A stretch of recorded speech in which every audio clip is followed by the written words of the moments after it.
અમારા સંતે કહ્યું છે કે આયા છો ને અહીંયા આયા છો, ઈશ્વરજી આપણા વચ્ચેથી જતા રહ્યા છો.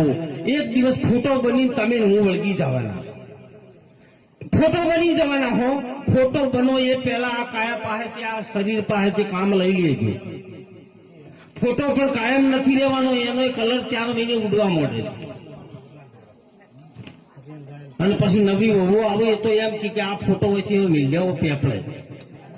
એટલે મહેરબાની કરીને મારું માનો, રામ ભજન વિના નહીં નિસ્તારા, હજુ સમજ મન ક્યું છૂતા, जागृत नगरी में चोर न लूटे, रख मारे तो जमदूता, योगी होकर जटा बढ़ावे, अंग लगावे भभूता, दमड़ी के कारण देह जलावे, वो जोगी नहीं जग जूता, योगी हो तो बसे जंगल में, काम करो तो 1.5 डंडा, अगर तखत पे आसन लगावे, वो जोगी कोई अवधूता, राम भजन विना नहीं निस्तारा. બધું કરજો પણ જો ભજન ના આવ્યું ને તો અહીંથી ખાલી ખાલી જવું પડશે.